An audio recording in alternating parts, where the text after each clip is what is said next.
Penanganan COVID memang gak mudah, berkejaran dengan aktivitas masyarakat, kemudian okupansi rumah sakit, belum lagi masalah yang gak kalah penting yaitu hoax pendengar Trijaya.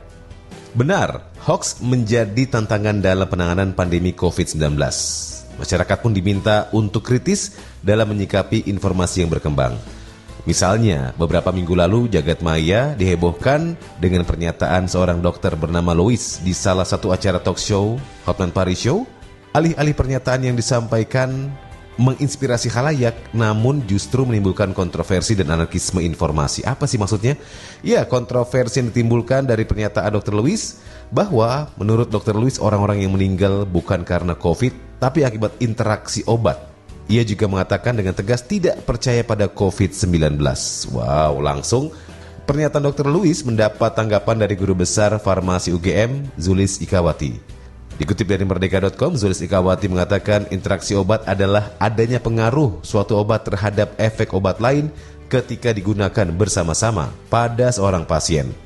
Secara umum, interaksi ini dapat menyebabkan meningkatnya efek farmakologi obat lain atau bersifat sinergis atau aditif atau mengurangi efek obat lain atau meningkatkan efek yang tidak diinginkan dari obat yang digunakan. Intinya, interaksi obat tidak semuanya berkonotasi bahaya. Ada yang menguntungkan, ada yang merugikan. Tidak bisa digeneralisir dan harus dikaji secara individual.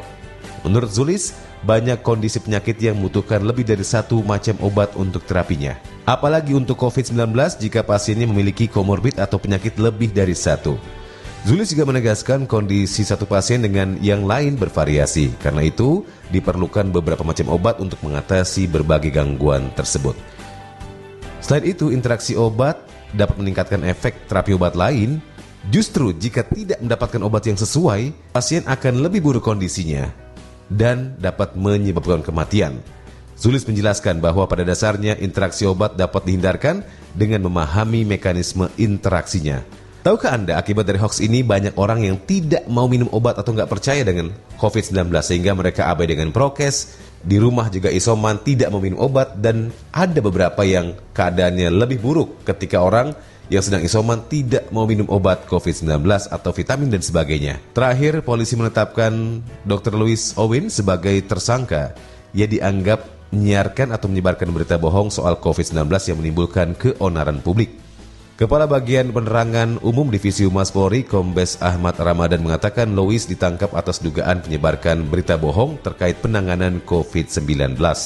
Penetapan ini tentunya perlu diapresiasi pendengar Trijaya mengingat saat ini yang sedang berjuang untuk mengatasi COVID, apalagi pemerintah dan masyarakat juga terus berjuang agar pandemi ini cepat selesai.